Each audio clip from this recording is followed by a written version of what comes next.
I assume many of you who follow this channel are familiar with the character of Mira. You know, that one guy from Dragon Ball Online who stuck around for the Xenoverse series? Well, he's not one of those wacky Dragon Ball characters from the video games like Hachiyak, Android 21, Cumber. I do think he has one of the more interesting character arcs. The only one that even comes close, I think, is Android 21, or maybe some guy from Legends, I don't know.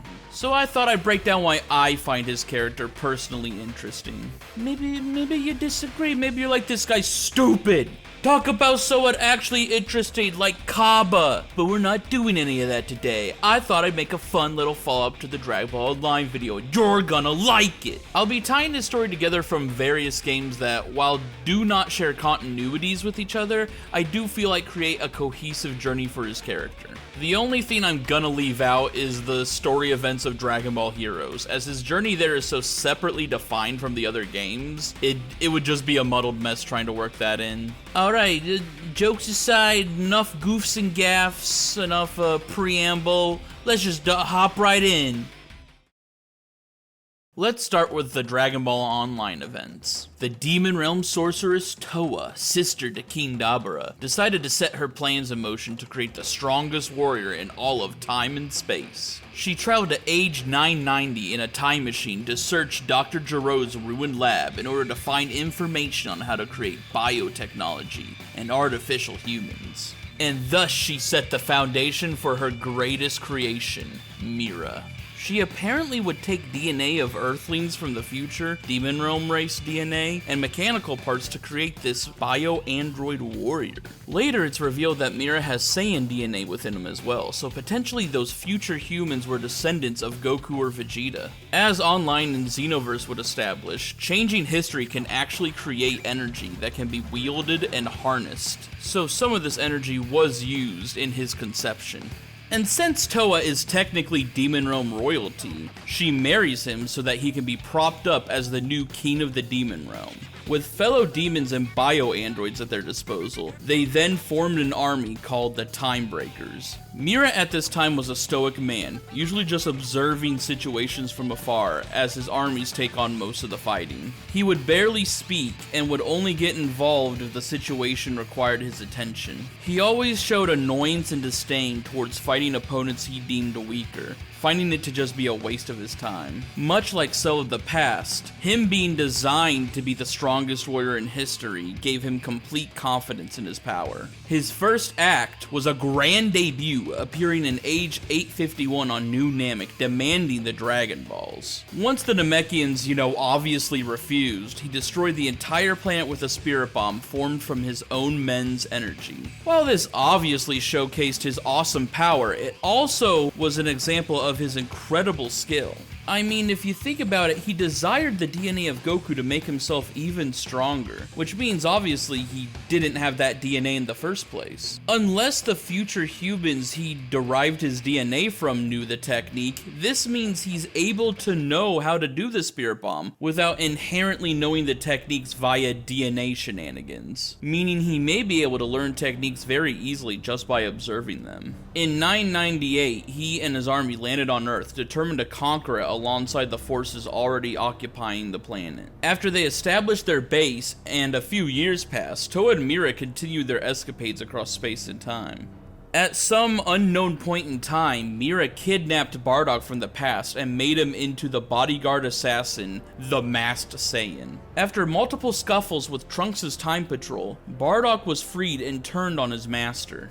Mira displayed total confidence in his durability, with Bardock's self-destruction leaving not so much as a scratch. Towa, while messing around in the Namek arc, was able to steal a sample of Nail's blood from his fight with Frieza. This was assumed to be given to Mira at some point, adding the DNA of a Namekian for potential regenerative abilities. At some point in the future, Mira and Towa have a child named Fu, who will one day be an important figure to the world. But that story is not now, and Mira's online history stops here. But Mira's actions here plant the seeds, the skeleton, the foundation for his personality and power going forward. Now on to the story of Xenoverse. while once again not in the same continuity as Dragon Ball Online. Like how the Time Patrol don't know that Towa and Mira exist yet, Mira's character here feels like a thematic continuation of his online version, as it contains elements crucial to Mira's journey going forward while building upon what Online established. The Time Patrol were concerned about changes happening through history, witnessing villains gaining abnormal increases in power. They would eventually find the cause in the Namek arc when Towa and Mira make themselves known. The confrontation ends with the heroes failing to take down the duo. Mira expresses his disappointment, but is discouraged by Towa from stealing their energy, as it would be a waste to steal from them as they are now. As the story progresses, the two factions meet time and time again. Mira becomes impressed with the OC's continued increase in strength and agrees with Towa that it's time to harvest their energy. While the battle seems to be going well for Trunks and his partner, Mira reveals he's been hiding his true power the whole time. But, as their work in this time period was done, he left before finishing the fight. They traveled to the Buu arc, where Towa hoped to interfere in the battle between Super Saiyan 3 Goku and Majin Buu. She wanted to destroy Majin Buu for his part in Dabura's demise, and Mira wished to finally face Goku, the man he props up as the pinnacle of strength. But the main character came to stop them, of course, and Mira stepped up to finish this battle once and for all. When Towa tells Mira to be careful, we see a bit of Mira's insecurity start showing.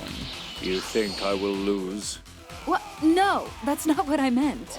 Having no one to face in the future, the main character has become the first warrior in a long time Mira can call a rival. However, the character's power is greater than the duo imagined, and the battle ends with Mira completely disintegrated by a Kamehameha. This leaves Towa completely in shock, and she goes into hiding. After the rest of the game's story happens, involving a new guy who shows up halfway through called Demigra, we are shown an after-credits scene where Towa recovers Mira's core. Even in this state, he is able to communicate, and she vows to make him stronger than ever before. And that's it for Xenoverse 1. Here, we begin to see the path of Mira's character going forward. While a stoic machine, he's eager to prove his strength and doesn't take kindly to his power being questioned. Yet, he is faced with his own limitations, and that will inform his actions going forward. Now, the following games he appears in are not necessarily canon to Xenoverse, but I believe they are capable of putting together the gap between 1 and 2. At least for what Towa and Mira were up to. The next step in the journey is Dragon Ball Z Kakarot, where it's revealed that the mysteriously returning and powered up foes across the planet are a result of Towa brainwashing them and pulling them through time to gather energy. She imparted the collection of ki into Mira, still in his core form. Once the Z fighters faced them on the land of the Kais, Mira was restored even stronger than before. He planned to absorb the energy of the Z fighters for himself and become the ultimate warrior. He is, of course, unsuccessful. Before hopping off into another timeline, Towa notes that he is still incomplete, something that will weigh heavy on Mira into the future. Next, we head to age 2016, the timeline of Dragon Ball Fusions. I get it, it's like the year it came out in real life. When meeting the team of young heroes, Mira became enraged at the sight of Kid Goku. But he calmed down since he knew the Saiyan would not be a fitting challenge for him as a child. Towa and Mira hide their true intentions from the team and agree to help them to stop a rampaging Broly. They reveal their treachery as Towa empowers Broly into a legendary Great Ape form in order to absorb the subsequent battle damage energy from Mira. Just as it seemed like Broly wouldn't go down, Lord Beerus fires a shot from space and knocks him out cold. Despite Towa's insistence, Mira has no desire to flee. Towa manages to convince him to leave eventually, but this showed Mira had the nerve to challenge the God of Destruction without hesitation. This arrogance and pride would be consistent with his characterization in the next and final game, Xenoverse 2. Okay guys, don't worry, I've seen your comments. I know, my drawings look stupid, and ugly, and cringy. So now we'll try a different approach. We'll see how this works out. Yeah, that's perfect. As you have seen with these last two games, Mira had rebuilt himself. Now stronger than ever, and with even more pride in his power, he faces off in a series of fights against the Time Patrol once again. This game gives him the most layers than any game before it, and I feel it only really stands out because of his complicated history up to this point. As he now goes from a pretty one-note villain for the most part, to now having some interesting character exploration in my opinion. It isn't some Shakespeare-level art, but it's definitely got a lot more substance to chew on, you know what I mean? Towa and Mira at this point now employ a few agents to do their bidding across history, these being Turles, Lord Slug, and the Masked Saiyan once again. They faced multiple battles against the Time Patrol, and Mira became more impressed with the new future warrior he now faced. In this case being me. In Trunks' timeline, Mira is held off by the future warrior, future Gohan, and eventually Zeno Trunks. He believed himself far superior, so he couldn't understand why he wasn't able to beat any of them. He's then forced to retreat with his pride wounded. As Towa supplied him with more energy from the Time Breakers' battles, he questions why their minions, like Janemba and Broly, have the power to reach the supervillain state while he did not. He noted that Bardock's increased strength by Towa was also incredible, yet he felt no fear towards the Saiyan. During the events of Battle of Gods, Bardock's mass breaking at the hands of the Future Warrior forced Mira to step in for yet another duel. Beerus questioned who he is and how he dared to interrupt his fight with Goku, yet Mira shows no reference to the god. Oh, be quiet. Just sit back and watch. Funny enough though, Beerus isn't mad at all by the insult. In fact, he finds Mira's guts to talk to him that way impressive. Are you really picking a fight with a god of destruction? Oh, really? I couldn't care less who. It's been a while since I've met someone stubborn to ignore me. I'll watch a little while longer, but just because I admire your guts. Eventually though, Mira decides to leave the scene out of annoyance, looking to resolve the fight another day. This exchange is very interesting to me, as why would Mira feel fear towards weaker beings like future Gohan and the future warrior, yet a literal god of destruction apparently means nothing to him. After Bardock's final defeat at the hands of the future warrior, Mira faced them once again, yet to his surprise, Bardock woke up and put him in a full Nelson, just like back in Dragon Ball Online. However, this time, Bardock is far stronger, which caused Mira to lose composure over how a weakling like him could overpower him this much. Bardock took him into the crack of time to settle their score, now with no one to get in their way.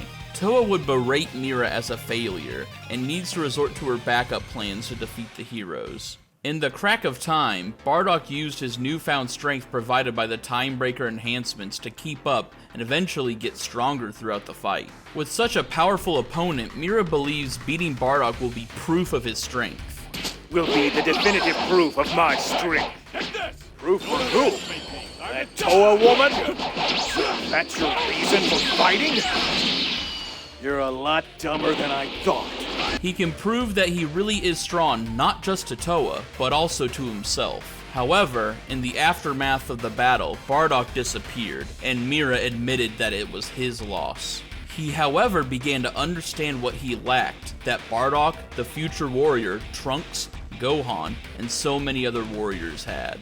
He would reunite with Towa as she stole Toki Toki's egg, containing incredible power capable of producing a new timeline, in order to finally revive the Demon Realm. As Mira and the future warrior faced each other in their final battle, Towa was astonished at Mira's newfound strength and abilities. Mira explains that as he was trapped in the crack of time, he came to the realization of what he was missing in order to become the strongest warrior in history. Of course. It was fighting spirit. The will to stand up against any foe without fear. Someone like him, born into this world so strong, could not understand this feeling. He was never afraid of powerful beings like Beerus because he understands inherent strength. Whether through their birth or through a position they hold, the strong are simply strong. Weaklings below him could never measure up, and the thought of being proven wrong was terrifying. I'm the Demon King. I'm a super elite. I'm the Emperor of the Cosmos. I'm perfect. I'm the mightiest in history. His thoughts parallel the mindsets of villains throughout history. If people he deems fodder surpass him, then what does that make him? But through many warriors he faced, he learned the weak can earn their strength. Titles mean nothing, positions mean nothing, and the circumstances of your birth mean nothing. Strength is flexible and constantly changing. Now what you're gonna see here is why the hierarchy of power in the DB Xenoverse is about to change. As the battle escalated, Mira started to overheat due to the strain he was putting on his body. According to Towa, such power would eventually overload and destroy the entire universe. As he finally achieves the supervillain state he desired, Towa opts to work with the protagonist in order to stop him. After finally putting an end to his rampage, Towa berates him for breaking his power limiter, telling him he fumbled their plan every step of the way. Mira would have once feared being called a failure, but not anymore. He's then determined to do whatever it takes to get stronger, no matter the cost. By absorbing my own creator. After absorbing Towa along with the time egg, the power condenses into Mira's being. The demonic magic, combined with the power of an entire timeline, creates what is called Final Form Mira. Resembling a Super Saiyan 4, his power was at a new dimension of strength. Before he can crush our hero, however, they are saved at the last second by a familiar figure. It's a little too soon to start giving up.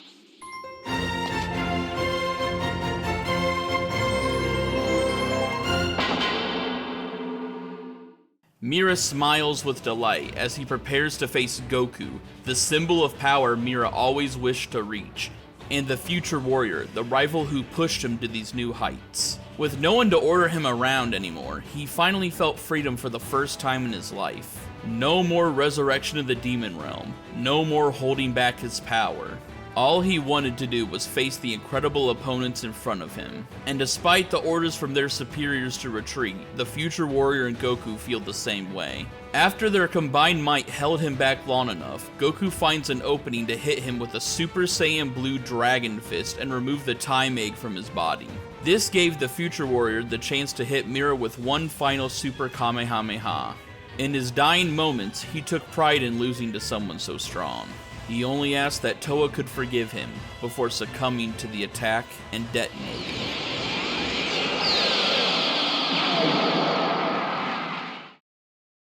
And so ends the story of Mira, at least for now. Him and Towa's legacy would live on through a version of Dabura Towa saved from a different timeline, and their son Fu. But that is a story for another time. Mira was born into this world as a machine, whose only goals were to get stronger and serve Towa's ambitions. He was stoic and proud, but had one great weakness. While he held no respect or fear for powerful beings like Beerus, he was fearful of the indomitable spirit of warriors he deemed weaker than himself, those he believed had no right to challenge his place in the pecking order. Once he accepted that his shallow view of power was wrong and achieved his own fighting spirit, he started to grow beyond what either he or Towa once thought possible. His journey is one of a cold machine learning to become a hot-blooded warrior. And I don't know, I just found it really interesting. Like I said, I won't touch on Dragon Ball Heroes here, as while he has a similar journey there, it doesn't have a definitive conclusion from what I've seen. It also just wouldn't mesh well with the other 5 game stories I talked about today. Anyway, I hope you enjoyed listening to me ramble on about this character. While he isn't this amazingly complex character, I think he is definitely one of the ones with the most potential for an interesting story. And that's that! I mentioned in my last community post I'm going through some headaches behind the scenes. It's been a bit hard to make content because of it. You know how it is. Hoping to be done with all of it real soon though, and while I'm working on that, I thought I'd give you guys this video in the meantime, you know, because I like it guys. Once all that stuff's sorted out, I'll start bringing more consistent videos and be able to put all my focus and attention into them. Anyways, I hope you enjoyed, and y'all have a good day now, you hear?